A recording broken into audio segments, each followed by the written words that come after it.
रहा है इस सर्किट में, और इस पॉइंट से आके पूरा का पूरा करंट यहां से फ्लो कर रहा है, थोड़ा सा भी करंट इस पाथ से फ्लो नहीं कर रहा। इसका मतलब पॉइंट ए और पॉइंट बी के बीच जो पोटेंशियल डिफरेंस है, एग्जैक्टली उतना ही पोटेंशियल डिफरेंस है इस सेल का।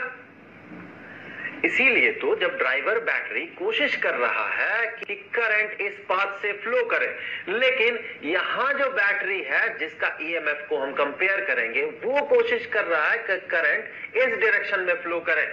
दोनों का ईएमएफ बराबर होगा तभी जाके इस पाथ से करंट जीरो होगा। दोनों का ईएमएफ बराबर का मतलब ये नहीं कि ये पूरा का पूरा जो ड्राइवर सेल है उसका ईएमएफ और इसका ईएमएफ नहीं, क्योंकि ड्राइवर सेल जो करंट सेंड कर रहा है ये पूरा का पूरा सर्किट में सेंड कर रहा है। लेकिन ये E1 जो बैटरी है, जो सेल है, ये जुड़ा हुआ है पॉइंट ए और पॉइंट बी के बीच, अर्थात जो पोटेंशियल डिफरेंस होगा ए और बी के बीच, उतना ही पोटेंशियल डिफरेंस को ये E1 काट रहा है। तो हम कह सकते हैं ये जो पोटेंशियल डिफरेंस है ए और बी पॉइंट के बीच, यही पोटेंशियल डिफरेंस ये बराबर है E1 के, जो कि बराबर है इस एक्सप्रेशन के। अब हमें ये जो दूसरा सेल है इसके भी ईएमएफ को कंपेयर करना है, कंपैरेटिवली पता लगाना है और इसके साथ कंपेयर करना है इस एक्सप्रेशन के साथ। तो हमने क्या किया, हमने अब जोड़ दिया गैल्वेनोमीटर को इस दूसरे सेल के साथ, और ये जो जॉकी है जो कि गैल्वेनोमीटर के साथ जुड़ा हुआ है, इसे हमने एडजस्ट किया और उस पोजीशन में रखा जहां पर गैल्वेनोमीटर में डिफ्लेक्शन जीरो हो रहा है। तो मान ले इस केस में गैल्वेनोमीटर का डिफ्लेक्शन जीरो है, अर्थात कोई डिफ्लेक्शन नहीं दिखा रहा है, तो हम कहेंगे यहां से जो करंट का फ्लो है ये जीरो के बराबर है।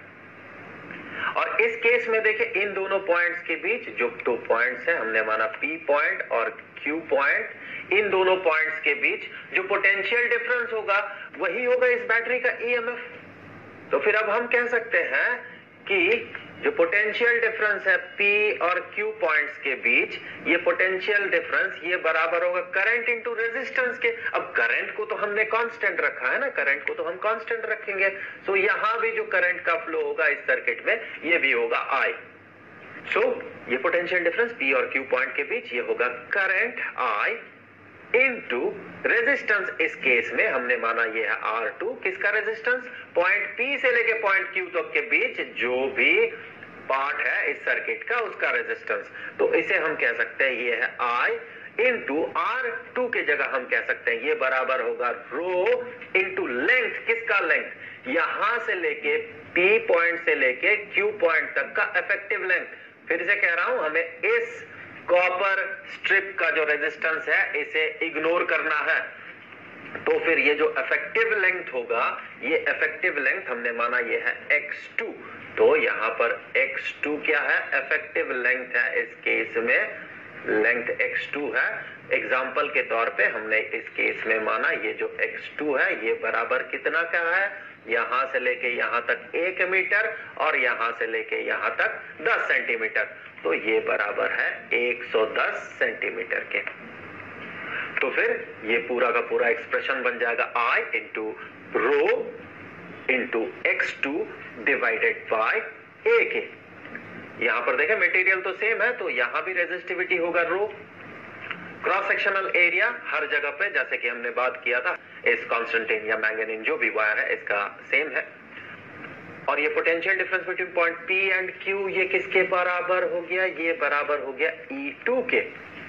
तो जब हम E1 और E2 को कंपेयर करेंगे इस केस में, तो यहाँ E1 डिवाइडेड बाय E2, इसे हम कह सकते हैं ये बराबर है E1 के जगह I into rho into X1 divided by A whole divided by I into rho into X2 divided by A। तो ये सारे टर्म्स कैंसिल आउट हो जाएंगे, ये I और ये रो और ये रो और ये 1 डिवाइडेड बाय A और 1 डिवाइडेड बाय A, और बचा हुआ रहेगा X1 डिवाइडेड बाय X2। तो यहां पर देखिए न्यूमरेटर और डिनोमिनेटर के I कैंसिल हो रहे हैं, इसीलिए हम इस पूरे सिस्टम में चाहे कैसा भी हम सेल जोड़ ले, पूरे सिस्टम में हम करंट को कांस्टेंट रखते हैं।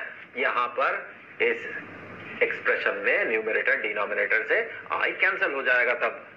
और ये जो वायर हम यूज करते हैं, ये वायर इसका क्रॉस सेक्शनल एरिया कांस्टेंट होता है, इसी के कारण हम यहां पर डिनोमिनेटर का जो A है इसे कैंसिल कर पाते हैं। तो फिर हम कहेंगे इन दोनों सेल्स का जो EMF है, इनका जो रेशियो होगा, ये रेशियो होगा x1:x2। और हमने इससे पहले ही देखा कि x1 और x2 को हम कैसे मेजर कर सकते हैं। तो इस तरह से हम दो सेल्स के EMF को कंपेयर कर सकते हैं। अब आगे चलिए देखते हैं कि एक सेल के इंटरनल रेजिस्टेंस को हम पोटेंशियोमीटर से कैसे मेजर करेंगे। तो अब चलिए देख लेते हैं कि एक पोटेंशियोमीटर से हम एक सेल का इंटरनल रेजिस्टेंस कैसे पता करते हैं। तो इसके लिए देखें, जहां पर हमने दो सेल्स को जोड़ा था EMF कंपेयर करते हुए टू वे की से गैल्वेनोमीटर के साथ, इस केस में हम जिस सेल का इंटरनल रेजिस्टेंस मेजर करेंगे सिर्फ उसी सेल को जोड़ेंगे पोटेंशियोमीटर के साथ, और इसका दूसरा एंड इस सेल का ये गैल्वेनोमीटर के साथ जुड़ा हुआ रहेगा। और ये गैल्वेनोमीटर जैसे कि होता है वो एक जॉकी के साथ जुड़ा हुआ रहेगा, और ये जॉकी इस पोटेंशियोमीटर में इस वायर का जो सिस्टम है यहां पर कहीं पर इसे टच करेगा। सो इस केस में हमने माना कि जो इफेक्टिव लेंथ है, ये इफेक्टिव लेंथ ये है x1